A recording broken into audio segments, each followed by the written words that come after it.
If I started building a personal brand in 2024, this is what I do. Hello and welcome back to my channel. If you're new here, I'm Latoya Nicole. I built a multi-six-figure book publishing business. So now I teach others just like you how to establish and expand your author brand through my entrepreneurship program at bookbaguniversity.com. So if that's something you're interested in, then I highly recommend checking out Book Bag University. A few quick church announcements. If you like this type of content, go ahead and click that thumbs up button so that I know to keep putting more content out like this.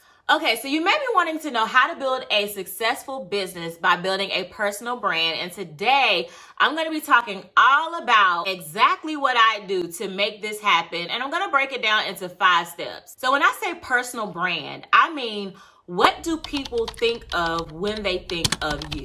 So the very first thing I do is figure out my brand message. What exactly do I want people to think about when they think of me? So I would start thinking about how I want others to see me, or what problem can I help others solve? You don't have to be an expert at what you're going to be teaching, but you do need to be a few steps ahead of whoever you would be helping. And since people generally only care about what you can do for them, you need to start understanding how your brand can help me. So let's say, for example, you're an entrepreneur or you have a corporate job that's just very stressful and it's starting to take a toll on your mental health and you're just flat out tired of thinking about work, right? You just need a break. So you get on the phone with your BFF and you're like, girl, I just need to unwind. I just need to relax and I need to put me first. Cause yes, it's self-care season, right? How can I help somebody else effectively if my cup is half empty? So in this instance, my publishing brand, which is a coloring book company, is the perfect solution because when you color, you get a chance to not only be creative, but to also disconnect and unplug. And you even get to feel a sense of accomplishment when you see how you completed a beautiful illustration. So with coloring books, you're able to prioritize self-care and manage a little stress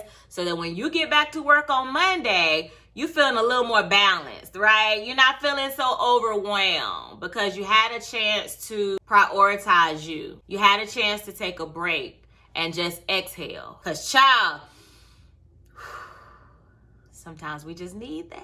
So start thinking about your brand story and what you want people to think of when they think of you. Do you want to be known as a high quality brand with high prices? Do you want to be known as a self-care brand? Do you want to be known as a Christian entrepreneur? What do you want to be known as? Once your community starts knowing, liking, and trust you, no matter what avenue you decide to take, if you need to pivot or if you start coming out with new products or expanding your business or even changing your business, most of your customers are going to stick around because you are the brand and they know, like, and trust you. So they're going to be willing to invest in or to love anything you have to offer them because they like you as a person.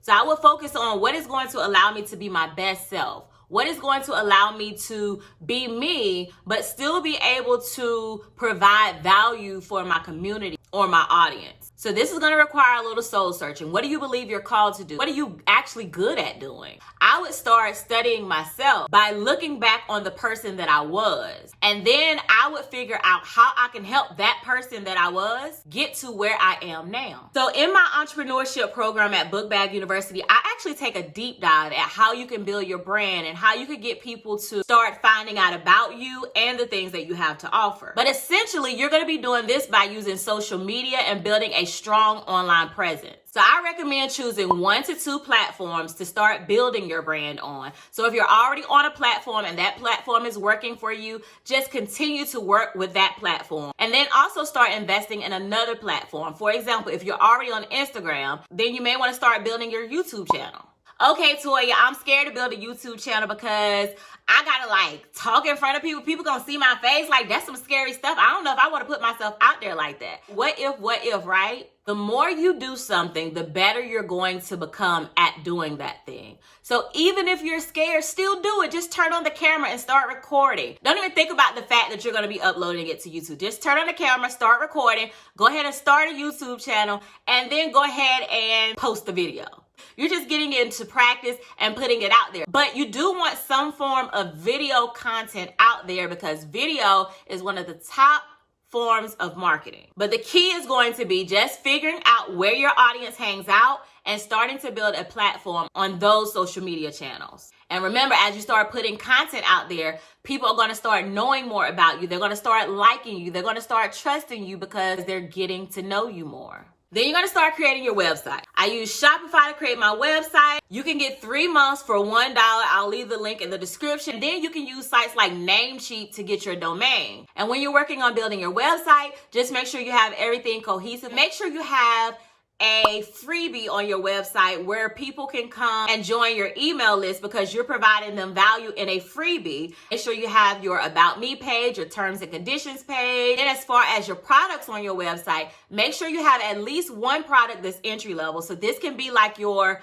$25 product or less, right? That's entry level. So people will know, okay, I watch her YouTube videos for free. I might not be ready to jump up to the big level yet with her, but I can buy one of her entry level courses or something like that. And then if you want to offer a higher value product like a signature program, then you can have that option as well. All right, step number 3. Now, I touched on this a little bit, I think, in step number 1. Be clear on who your audience is. This is very, very important because once you know who your audience is, you're going to know directly how to speak to them by using the language they would be using in your post on social media or when you're sending emails. You're going to be speaking their language. Honing down on your audience is going to help you when it comes down to marketing your business.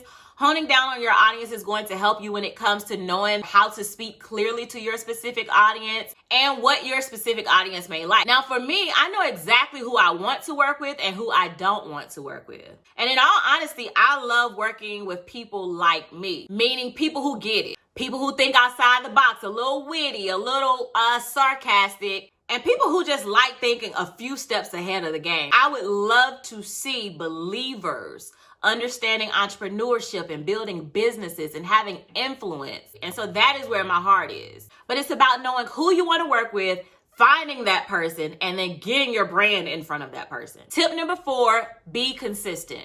Now, consistency looks a little different for everybody. Some people's consistency can be once a week. Some people's consistency can be that they're posting online every single day. Whatever your consistency is, just keep that flow up and that rhythm continuously. And within the realm of consistency, you also want to be consistent with your graphics, consistent with your logo, consistent with your fonts. So keep all of that stuff cohesive so that people can start recognizing your brand and you can start standing out as a brand. So like even for my YouTube thumbnails, when I first started, I was testing things out. Now on YouTube, my thumbnails are starting to have a little more character. So just be consistent and also deliver consistent and quality content. Make sure you're providing value. For example, on YouTube videos, when you watch someone's video and they're providing a lot of value to you, you automatically know they're giving all this information out for free. If I buy a course or something from them, I already know that I can expect some great information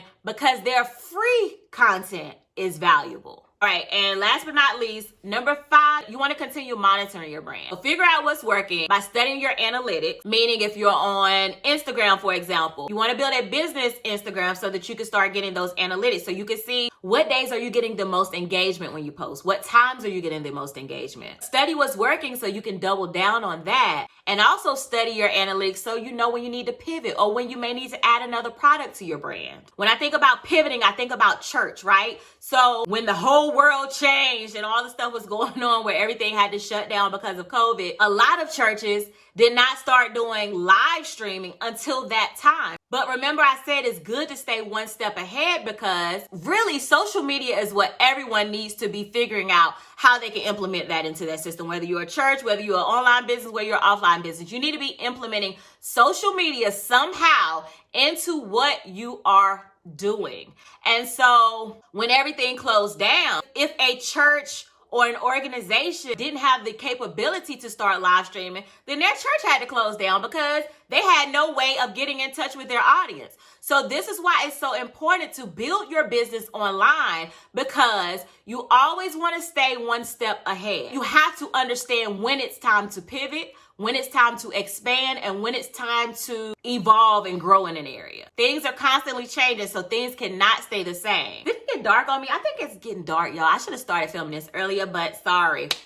I hope y'all can still see me or whatever. But overall, stay true to your values, stay true to who you are, and refine as you continue to grow and evolve. Now, comment below and let me know what you would like to be known for. And again, if you're ready to establish an author business or expand your current author business, then I highly recommend you checking out my program at Book Bag University. It is closed right now, so I do open it occasionally, but you can always join the wait list whenever it's closed, and you'll be notified once it opens back up. We go through a deep dive of everything that I did when building my coloring book brand into a multi-six-figure brand. And if you're interested in knowing how I would grow that specific brand in 2024, then watch this video next. All right, guys, thank you so much for liking this video, and until next time, bye-bye.